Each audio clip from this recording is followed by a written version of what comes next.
Hello दोस्तों, welcome back. चलिए आज फिर से शुरू करते हैं अपना क्लास।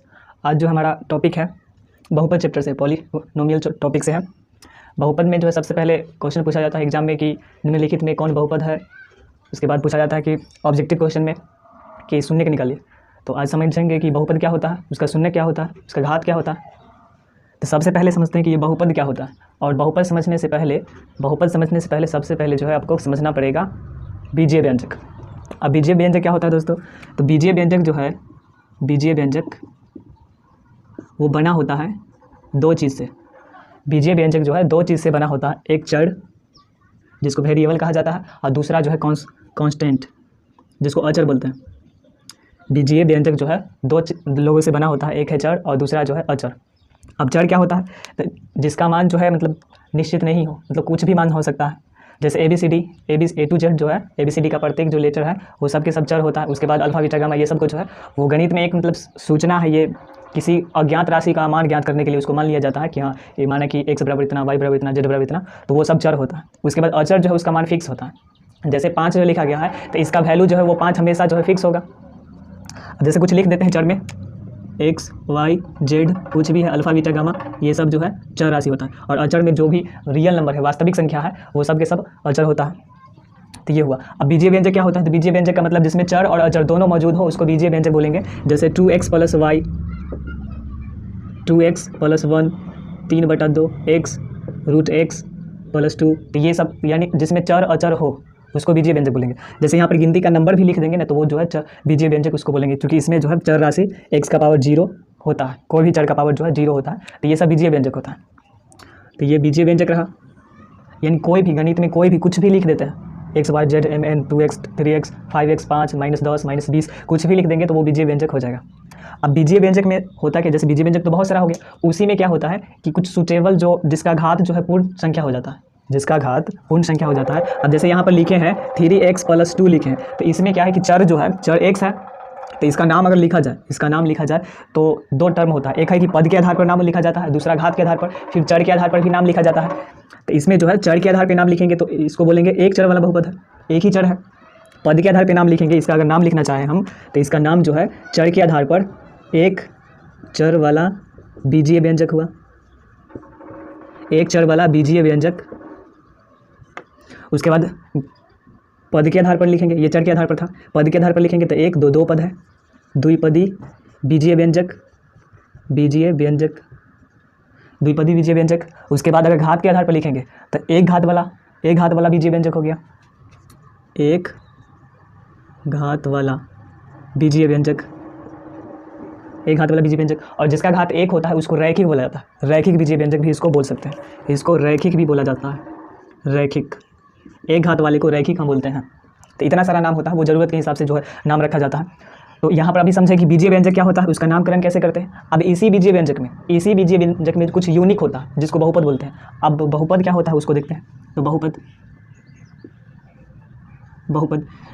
बहुपद उसको बोलते हैं वैसा बीजीय व्यंजक, मतलब ये बीजीय व्यंजक से चुना गया है, बीजीय व्यंजक से ये चुना गया है वैसा बीजीय व्यंजक जिसमें जो चर का घात हो, चर का घात वो होना चाहिए पूर्ण संख्या, चर का घात होना चाहिए पूर्ण संख्या, यानी होल नंबर। अगर चर का घात पूर्ण संख्या है, अब होल नंबर क्या होता है, तो 0 से आगे 0 लेके 0, 1, 2, 3, 4, 5, 6 जो भी संख्या है वो सब पूर्ण संख्या होगा। 0, 1, 2, 3, 4 एक्सेट्रा, ये सब के सब जो होल नंबर है। अब देखेंगे वैसा बीजीय व्यंजक जिसमें चर का घात अगर पूर्ण संख्या होगा तो उसको बहुपद बोलेंगे। अब जैसे लिखते हैं यहाँ पर देखिए, ये 2x + y है, तो इसमें जो चर है वो x है, y है, तो इसका अगर नाम लिखते हैं तो इसमें दो चर है, तो इसका नाम क्या हो जाता, दो चर वाला बीजीय व्यंजक। इसमें एक ही चर है, तो ये नाम हो जाता एक चर वाला बीजीय व्यंजक। या फिर घात के आधार पर रैखिक बहुपद, रैखिक बीजीय व्यंजक हो जाता, इसका भी रैखिक बीजीय व्यंजक, इसका भी एक ही, इसका जो घात है वो आधा है, इसका घात आधा है लेकिन ये बीजीय व्यंजक होगा। लेकिन अगर बहुपद में देखेंगे तो वो बहुपद नहीं होगा। तो चलिए वो समझते हैं कि बहुपद कैसे नहीं है। देखते हैं कि 3x + 9, अब इसमें क्या है कि ये बहुपद है या नहीं वो देखेंगे। तो सबसे पहले जो है बहुपद का अगर सवाल आया तो सबसे पहले हम देखेंगे कि उसका घात। तो यहाँ पर जो घात है, यहाँ जो चर है चर x है और जो घात है यहाँ पर वो 1 है, चर का घात यहाँ पर 1 है, यहाँ पर जो चर उसका घात 0 है, चर वहाँ पर है ही नहीं, मतलब उसका घात 0 है। कोई भी संख्या का पावर अगर 0 होता है तो वो 1 होता है। तो यहाँ पर जो है घात 1 है और यहाँ घात जो है 2 है, तो अभी किसके आधार पर इसका नाम लिया जाए? तो सबसे पहले देखते हैं कि बीजीय व्यंजक है या नहीं। तो बीजीय व्यंजक है, चूँकि चर और अचर है इसलिए बीजीय व्यंजक है। अब बहुपद है या नहीं? तो बहुपद होने के लिए क्या कंडीशन है कि चर का घात होना चाहिए पूर्ण संख्या। अब देखेंगे 1 और 0 पूर्ण संख्या है या नहीं? तो पूर्ण संख्या है, तो इसलिए ये बीजीय व्यंजक तो है ही, ये बहुपद भी है। यानी बहुपद जो है कुछ चुनिंदा ही होगा, बीजीय वैसा बीजीय व्यंजक जिसमें चर का जो घात हो वो पूर्ण संख्या हो, या फिर उसको लिखते हैं कि अऋणात्मक पूर्णांक हो। मतलब बात वही हुआ कि पूर्ण संख्या हो, उसको बहुपद बोलेंगे। तो ये बहुपद है। अब जैसे लिखते हैं तो ये वाला बहुपद हुआ, ये बहुपद है। अब अगर नाम लिखा जाए तो घात के आधार पर जो है एक ही घात है, तो एक घात वाला बहुपद हो जाएगा, या फिर रैखिक बहुपद बोलेंगे। और चर के आधार पे नाम लेंगे तो एक घात वाला बहुपद या एक घात वाला बीजीय व्यंजक भी बोलेंगे, तो वो सही है। अगर बीजीय व्यंजक है, बीजीय व्यंजक जो है वो मतलब और पीछे वाले क्लास में पढ़ाया जाता है, वो 6ठा 7वां के लिए है बीजीय व्यंजक, और 9th और 10th के लिए जो है वो बहुपद उसी चीज़ को अपडेट करके बोला जाता है, वो बहुपद हुआ बीजीय व्यंजक का ही, हालांकि वो चुनिंदा होता है, वो खास होता है। उसके बाद और अगर उदाहरण लेते हैं तो यहाँ पर लिखते हैं अगर 7 या माइनस में 7, तो ये बताइए कि ये बहुपद है या नहीं। तो यहाँ पर देखेंगे बहुपद तब होता जब चर का घात जो है पूर्ण संख्या होगा। अब इसमें खोजेंगे चर, तो वैसे तो दिखने को नहीं दिख रहा है कि ये यहाँ पर चर है, लेकिन वही तरक्की को चाहिए नया नजरिया। यहाँ पर क्या है कि x का जो पावर है वो 0 है, यहाँ x के जगह y m n यानी जो भी चर है ना उसका घात आप 0 करके ला सकते हैं या प्रेजेंट कर सकते हैं। तो यहाँ चर जो है प्रेजेंट है, मौजूद है, और उसका घात जो है वो 0 है, इसलिए ये 7 -7 जो है वो बहुपद होगा। तो ये भी बहुपद है। अब लिखते हैं कि √2x ये बहुपद है या नहीं। तो इसमें देखेंगे यानी अचर राशि से इसमें नहीं दिक्कत है, अचर राशि कुछ भी हो सकता है, बचा में हो, रूट में हो, कुछ भी हो सकता है, बशर्ते चर जो है चर का जो घात होगा, पावर होगा, वो सुरक्षित होना चाहिए, वो पूर्ण संख्या होगा, तो उसको बहुपद बोलेंगे। अब जैसे यहाँ पर लिखा जाता है तो ये बहुपद हुआ, x का पावर -2 ये है। अब यहाँ पर देखिए चर का घात कितना है -2, तो -2 तो पूर्ण संख्या नहीं होता है ना, तो इसलिए ये बहुपद नहीं होगा। फिर क्वेश्चन रहता है x + 1/x है, यहाँ पर देखिए इसका घात जो है वो 1 है, लेकिन इसका घात जो है रियल में लग रहा है कि 1 है, लेकिन ऊपर है ये, तो x का पावर यहाँ 1 है और यहाँ पर x का पावर -1 है, तो यहाँ -1 होने की वजह से ये बहुपद नहीं होगा। तो अभी तक आप जाने कि कौन बहुपद है कौन बहुपद नहीं है। तो ऐसे करके ऑब्जेक्टिव में इससे क्वेश्चन आता है, तो इस पर ध्यान रखिएगा। फिलहाल अभी हमको क्वेश्चन को शून्यक निकालना है। अब शून्यक क्या होता है, तो सबसे पहले ये नामकरण सीखिएगा। अब शून्यक क्या होता है, तो शून्यक का मतलब होता है कि ये जो बहुपद हुआ, ये जो बहुपद है, इसको पूरा बहुपद को 0 करने वाला संख्या, मतलब चर का मान यहाँ पर क्या रख दे, x का मान क्या रख दे कि ये पूरा 0 हो जाए, उसी को शून्यक बोलते हैं। मतलब 0 कर देने वाला जीरोज कहा जाता है, शून्यक को जो है जीरोज बोलते हैं, जीरोज 0 कर देने वाला। तो चलिए शून्यक। उसके बाद इसमें जो है पूछा जाता है घात, तो इसका घात 1 है। उसके बाद अब यहाँ पर अगर लिखते हैं कि x² + 7x + 10 है, तो इसका ये बहुपद है या नहीं, तो बहुपद है। यहाँ पर घात 2 है, यहाँ पर 1 है, यहाँ पर 0, ये बहुपद है। घात पूछा जाए तो ये सबसे यहाँ 2 है घात, यहाँ पर 1 है, यहाँ 0 है, तो सबसे बड़का अधिक घात 2 है, इसीलिए जो है इसी के नाम से जाना जाएगा। जिस प्रकार मम्मी पापा का जो नाम है वो बड़े बेटा या बेटी के आधार पर पड़ता है, ठीक उसी प्रकार ये बहुपद का भी नाम जो है बड़े घात के अनुसार पड़ेगा। इसका नाम जो है द्विघात बहुपद, 2 घात वाला बहुपद या द्विघात बहुपद कहा जाएगा। और पूछा जाएगा कि ये बहुपद का घात कितना है, तो घात हालांकि 2 1 0 भी है, लेकिन सबसे अधिक बताएंगे कि वो 2 है। अब इसमें क्या होता है कि अगर घात 1 है, घात अगर 1 होगा तो 1 ही शून्यक होगा, घात 2 है तो 2 शून्यक होगा, 3 घात है 3 शून्यक होगा। जैसे x³ + 3x² - 7x + 10 है, इसमें जो घात है 3, तो इसका जो है 3 शून्यक होगा, और वो 3 शून्यक को जो हम डिनोट करते हैं अल्फ़ा बीटा गामा से। इसमें द्विघात है तो इसमें जो है 2 घात है, 2 शून्यक होगा, तो इसको जो है हम डिनोट करेंगे अल्फ़ा और बीटा से, इसको लिखते हैं अल्फ़ा बीटा से। और इसको जो है केवल अल्फ़ा, एक ही शून्यक है, मतलब एक ही घात होगा, जितना घात होगा उतना शून्यक होगा, तो इसको जो है रफ कर देते हैं। और आगे ये देखते हैं कि ये कौन शून्यक कैसे निकलता है। तो अभी जो है ये घात द्विघात है, द्विघात बहुपद दिया गया है, इसका जो है शून्यक निकालना है। तो यहाँ पर एक जानकारी लिख देते हैं कि किसी बहुपद में जितना घात होता है उतना ही उसका शून्यक होता है, यानी जितना घात होगा उतना शून्यक होगा। और शून्यक का मतलब हुआ कि कोई भी बहुपद अगर कोई कुछ शून्यक आया है तो वो शून्यक अगर वो बहुपद में डाला जाए तो वो 0 कर देगा। तो चलिए ये जो है x² - 9, इसका जो है समुच्चय भी निकालने के लिए कहा था, तो समुच्चय वही है, शून्यक निकालेगा। तो इसको सॉल्व करते हैं। लिखा गया है x² - 9 ये बहुपद है, और जब भी शून्यक निकालना हो तो जो बहुपद होता है उसको समीकरण में बना दिया जाता है। अब समीकरण क्या होता है, तो यही बहुपद को, जैसे ये बहुपद का नाम है द्विघात बहुपद, अब जब इसको हम बराबर में 0 लगा देंगे तो उसको बोलेंगे द्विघात समीकरण। अभी क्या है, द्विघात बहुपद है, अब क्या है, द्विघात समीकरण है। तो ये बहुपद और द्विघात समीकरण जो चैप्टर है बस कुछ ही अंतर है। यहाँ पर जो है मूल पूछा जाएगा, वहाँ पर मूल पूछा जाता है, मूलों का योग, मूलों का गुणनफल। यहाँ शून्यक, शून्यकों का योग, शून्यकों का गुणनफल पूछा जाता है। तो इसका शून्य निकालते हैं। तो एक्स स्क्वायर माइनस 9 बराबर 0 कर दिए, हमेशा 0 कर देंगे क्योंकि बहुपद को हल नहीं कर सकते हैं, उसका गुणनखंड ही होता है। उसके बाद उसको हल करने के लिए जो है समीकरण के रूप में लिखना पड़ता है।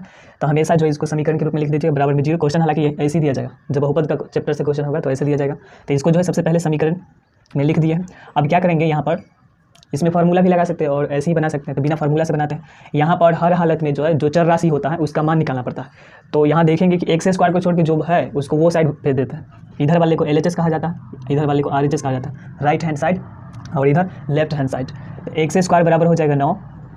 अब क्या होता है कि हमको निकालना है x का मान, और देख रहे हैं कि ये जो घात है 2 है, तो दो घात है तो 2 शून्यक होगा, 2 घात है तो 2 शून्यक होता है। और इसका होता है कि एक फॉर्मल रूप होता है, उसका व्यापक रूप उसको बोलते हैं। तो द्विघात बहुपद का जो व्यापक रूप होता है उसको इधर लिख देते हैं, वो होता है ax square plus bx plus c होता है, जहाँ a इक्वल टू नॉट 0 होता है। तो ये याद कीजिएगा, किसी और वीडियो में इसका डिस्कशन कर देंगे। पहले जो है ये क्वेश्चन को सॉल्व कर लेते हैं। तो यहाँ पर निकालेंगे x का मान। तो जैसे यहाँ पर स्क्वायर है तो स्क्वायर अगर हटाते हैं तो वो रूट आता है, प्लस माइनस रूट 9 होगा। कभी भी अगर स्क्वायर हटाएंगे तो सामने वाला जो समीकरण होता है बराबर के बाद जो कुछ भी लिखा जाता है उस पर रूट चढ़ेगा। तो अब 9 का जो वर्गमूल होता है वो 3 हो गया। तो यहाँ पर एक आंसर प्लस में है, एक आंसर माइनस में। तो लिखेंगे अतः द्विघात था तो 2 शून्य होगा अल्फा बीटा। तो अल्फा बराबर प्लस में 3, बीटा बराबर माइनस में 3। तो ये आंसर हुआ। और अगर ये दोनों मान अगर यहाँ पर रख देते ना तो ये 0 बन जाता। तो इस प्रकार जो है ये शून्य आप निकाल सकते हैं। चलिए अब नेक्स्ट क्वेश्चन देखते हैं। अब जो हमारा क्वेश्चन है 4u स्क्वायर प्लस में 8u, इसका शून्य निकालना। तो सबसे पहले पहचानिए कि ये बहुपद है या नहीं। तो यहाँ पर देखेंगे जो चर है ना वो u चर में बहुपद है, और जो घात है 2 है, इसमें पद जो है 2 पद है। हालांकि द्विघात बहुपद का जो व्यापक रूप होता है वो ये है, द्विघात बहुपद का फॉर्मल व्यापक रूप है ये ax square plus bx plus c है। और a का मान 0 नहीं होता है। यहाँ पर अगर a का मान 0 कर देंगे ना तो वो द्विघात बहुपद रहेगा ही नहीं, एक घात बन जाएगा, ये खत्म हो जाएगा, एक घात बन जाएगा। तो यहाँ पर क्या है कि भले ही b का मान 0 हो सकता है, c का मान 0 हो सकता है। जैसे अगर 4u स्क्वायर लिखते तो यू इसको द्विघात बहुपद बोलते हैं, इसमें 2 लगाते तो यू बोलते हैं इसको द्विघात बहुपद। यहाँ u लगाते उसके बाद भी द्विघात बहुपद होता, 8 लगाते द्विघात बहुपद होता। तो यहाँ पर मतलब ये घात के अनुसार जब भी नामकरण होता है तो मतलब होता है इसके यहाँ पर a का जो है गुणांक होता है, ये a होता है। यहाँ पर a का मान 4 है, b का मान 2 है और c का मान 8। तो ये होता है। जब हम शून्यकों का योग और गुणनफल पढ़ेंगे तो यहाँ पर इसके बारे में चर्चा करेंगे। अभी जो है इसका शून्य निकालना है। तो ये जो है u में बहुपद है। अब u में जब बहुपद है, अब देख रहे हैं कि घात 2 है, द्विघात बहुपद है तो 2 शून्यक होगा। और जब भी हम बताएं कि ये बहुपद है, इसको शून्यक निकालना है तो इसको समीकरण में बदलना पड़ता है। तो इसको फिर से समीकरण में लिखते हैं, 4u स्क्वायर प्लस में 8u। यहाँ पर चर कुछ भी हो सकता है क्योंकि चर अनंत है, बहुत सारा है, a to z है, फिर अल्फा बीटा गामा ये सब है। और जो चर होता है ना, अधिकांश चर को जो है ABCD के जो स्मॉल लेटर से लिखा जाता है। तो इस बराबर में 0 हुआ। अब ये द्विघात समीकरण बन गया। इसमें क्या करते हैं कि दोनों में से कुछ ना कुछ कॉमन आएगा, तो कॉमन ले लेते हैं। कॉमन जो आएगा, कॉमन का मतलब होता है कि मतलब जो दोनों में हो, मुदूसी जिसको बोलते हैं। जैसे अगर 13 प्लेयर है, 13 खेलने वाला है और 2 ग्रुप में बांटना है तो 6-6 करके बांट देते हैं, और एक जो बच जाता है वो मुदूसी हो जाता है, कॉमन, वो दोनों में खेलता है। तो ठीक उसी प्रकार इसमें चुनिए कि वैसा कौन सा चीज़ है जो दोनों में है। तो यहाँ देखेंगे अगर नंबर की बात करें, अचर की बात करें, कांस्टेंट की बात करें तो 4 जो है 4 जो है वो इसमें भी आ जाता है, इसमें है ही और इसमें भी है। तो 4 कॉमन ले लेंगे, जो दोनों में है वही लेना है कॉमन, ये नहीं कि इसका पूरा ले लेंगे उसे वो नहीं बचेगा। तो जो दोनों कॉमन का मतलब दोनों में होगा, तो 4 इसमें से 4 कॉमन आएगा, इसमें से भी आ जाएगा। उसके बाद देखेंगे कि चर राशि में u जो है, इसमें एक ही u है, इसमें u का स्क्वायर है तो एक ठो u। अब बच इसमें क्या गया, तो इसमें बच गया एक ठो u। संख्या जो है जो 4 है वो पूरा का पूरा ले लिए, तो केवल एक बचा, तो एक को नहीं लिखते हैं। उसके बाद ये प्लस है, प्लस लिख देते हैं। इसमें क्या बचा, तो 8 है, तो 8 में से 4 हटा लेंगे। तो यहाँ पर हमेशा याद रखिएगा गुना में कॉमन होता है, ना कि यहाँ पर 8 में से 4 घटा लिया गया है। यहाँ पर 2 गुना 4 करके जो 8 आया है उसमें से 4 को हटा लिए, 4 हटा लेंगे तो 2 बचेगा। तो यहाँ पर 2 बचा है और u को भी हटा लिया है, u को भी हटा लिया गया। तो ये नहीं कि यहाँ पर 4 बच जाएगा, यहाँ पर जोड़ घटाव में कॉमन नहीं होता, गुना में कॉमन होता है, गुना के जरिए लिया जाता है कॉमन। अब बराबर में 0 हो गया। अब करते क्या है कि जो कॉमन लिए है 4u और इधर हो गया u प्लस 2, इसको गुना भी करेंगे तो उतना ही आएगा। अब अगर 4u को छोड़ के u प्लस 2 को अगर उधर भेजते हैं, 4u को छोड़ देना है और उसको उधर भेजते हैं तो वो जाएगा भाग हो जाएगा। जैसे 2x बराबर अगर 4 है तो x बराबर इधर x को छोड़ के 2 को भेजेंगे तो 2 इधर जो है गुना है, उधर आके भाग कर लेता है ना। तो ठीक उसी प्रकार यहाँ पर 4u को छोड़ेंगे और 2u प्लस 2 को उधर भेजेंगे तो उधर जाएगा 0 बटा u प्लस 2 होगा जो 0 हो जाएगा, इसलिए इसको लिख लेते हैं 4u बराबर 0। और ऐसा भी तो हो सकता है कि इसको u + 2 को इधर ही रहने दे और 4u को उधर भेज दे, तब उस स्थिति में क्या हो जाता है, u + 2 = 0 हो गया। तो इसलिए इसको जो है 0 के बराबर करके लिख दिया जाता है। अब यहाँ पर u का मान निकालेंगे तो 0/4 आएगा, यहाँ से u का मान निकालेंगे तो -2 आएगा, तो यहाँ पर u = 0 हो गया और यहाँ पर u = -2 हो गया। तो द्विघात जो है बहुपद था इसलिए 2 शून्य का हुआ, तो लिख लेते हैं अतः अल्फ़ा = 0 और बीटा = -2। ये रहा हमारा आंसर। तो इस तरीके से जो है ये वाले क्वेश्चन को ऐसे बना सकते हैं। ये जो है छोटा सा क्वेश्चन है, वो कभी कभी ये पूछा देता है, सब्जेक्टिव ऑब्जेक्टिव में भी पूछा जाता है। अब अगले वीडियो में जो है वो सीखेंगे कि x² + 7x + 10, या फिर जिसमें जो है द्विघात बहुपद को तोड़ना होगा, जिसमें 3 पद होता है द्विघात वाले, वो त्रिपदी वाले को जो है अगले वीडियो में सीखेंगे। तब तक के लिए जय हिंद, आपका दिन।